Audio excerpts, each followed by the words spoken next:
Merci. Merci beaucoup, chers collègues.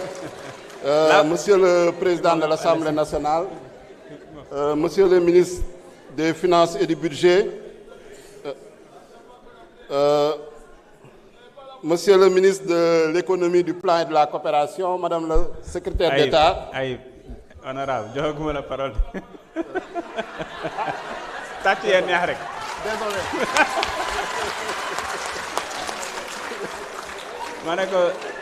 Désolé, Président. Honorable Aïb Dafé, vous avez la parole. Merci, Président.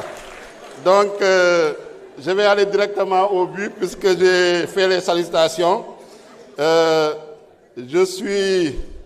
En tout cas, je note que mes collègues qui m'ont précédé ont voulu rejouer la séance des questions d'actualité au gouvernement. Donc, toutes les questions que vous avez posées, elles ont été posées hier et le ministre a répondu. Malheureusement, vous étiez absent, vous avez décidé de vous éclipser, vous avez décidé de fuir. Vous ne devez vous en prendre qu'à vous-même. Au lieu de venir faire de la littérature, j'ai entendu la présidente du groupe parler de dettes contingentes, dettes cachées, rapports cachés. Il n'y a aucune argumentation. C'est de la littérature.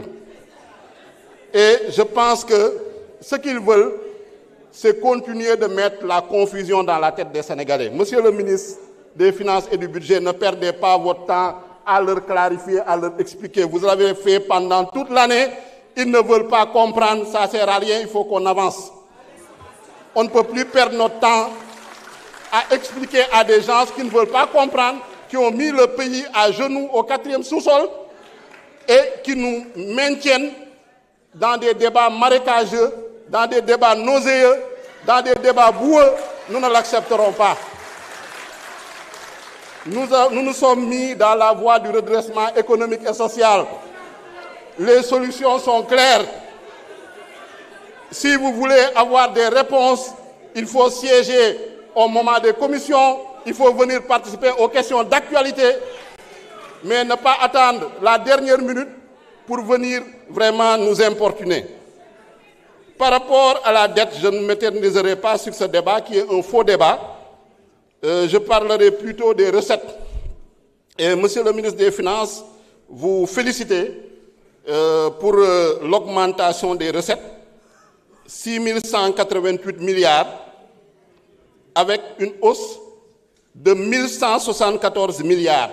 Donc, recettes yi ren toll na si juróomi junni milliards yokku na normalement année 2026 bii di ñëw projet de loi bii ñuy voté dina yokk si lu toll si junni ak téeméer ak juróom-ñaar fukk ak ñeent milliards. yaakaar naa ni sénégalais yi loolu nañu war a jar a xam suñu nee recette nag am na ay recettes fiscales gis nañu yéen a ngi góorgóorlu ci recettes fiscales yi. wax nañ ko également la question du taux de pression fiscale wax ngeen 23,4%. il bëgg nañ tamit monsieur le ministre nga leeral lan mooy taux de pression fiscale parce que souvent les confusionnistes dañuy bëgg a jaawale pression fiscale ak harcèlement fiscal. C'est deux notions différentes. Recettes non fiscales yi wax na ngeen ci les produits financiers, les recettes exceptionnelles, les ressources externes également ak les comptes spéciaux du trésor.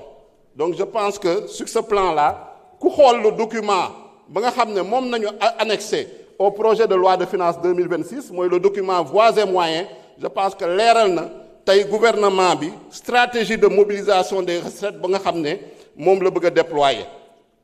lu jiitu mooy la révision du code général des impôts et du code des douanes wax ngeen ci la mise en œuvre du nouveau code des investissements bu ñu ko voté yàggul.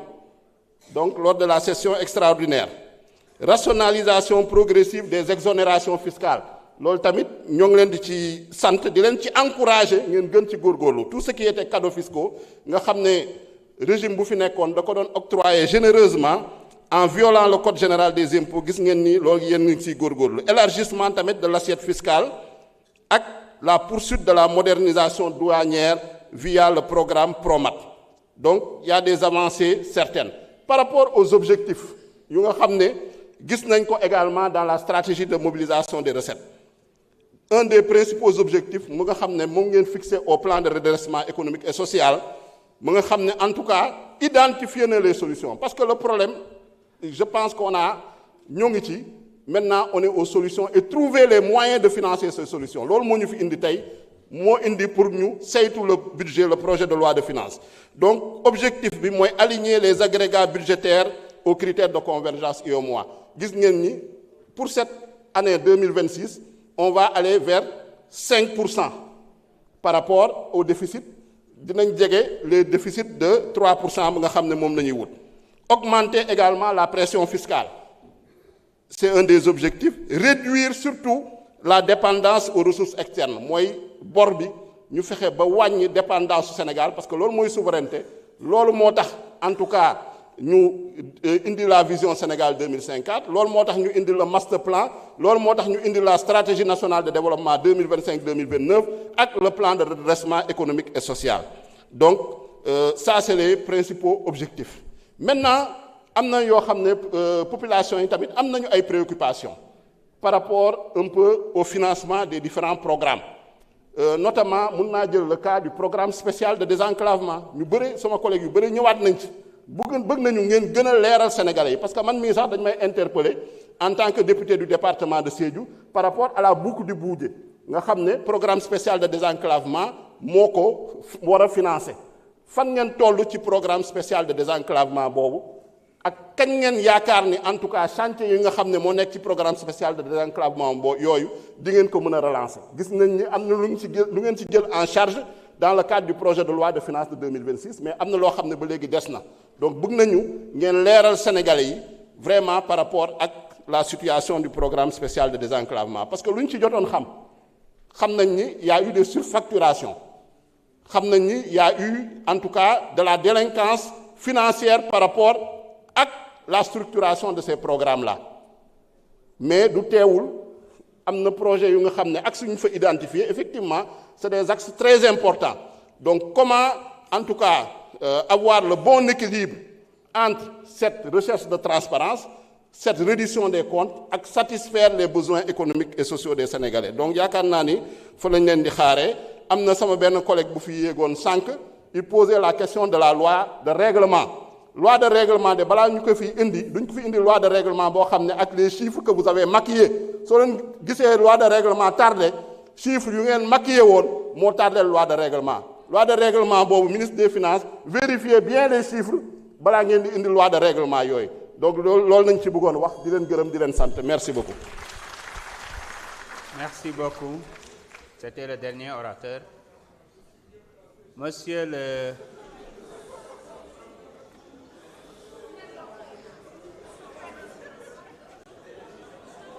Monsieur le ministre des Finances et du Budget, vous avez la parole. Vous avez 30 minutes pour répondre aux questions. Et votre collègue de l'économie aura 15 minutes. Monsieur le Président, Excusez-moi, c'est à propos de quoi, madame?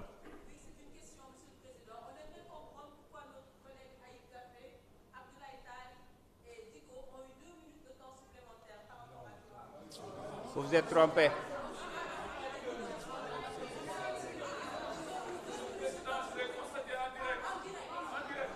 Écoutez. Je vais vous expliquer. Non, c'est très simple. Vous avez posé une question, laissez-moi répondre. Vous avez peut-être choisi 3 députés, mais ça s'est passé au moins pour plus d'une vingtaine de députés. Écoutez-moi, il y a un problème technique. C'est ce qui fait que c'est au niveau même de la régie qu'ils sont en train d'administrer cela. Parfois, ça amène 3 minutes et ils complètent par 2 minutes. Et ça s'est passé au moins plus d'une vingtaine de fois. Peut-être vous avez choisi de remarquer pour votre collègue. De toute façon, la liste des orateurs étant close, monsieur le ministre, vous avez la parole. merci beaucoup. Merci beaucoup, Monsieur le Président. Si vous en convenez, pour des besoins de... Monsieur le Président, si vous en convenez, pour des besoins de cohérence, je voudrais laisser la parole d'abord au ministre de l'économie et je reviendrai en dernier ressort. Pas de souci. Merci.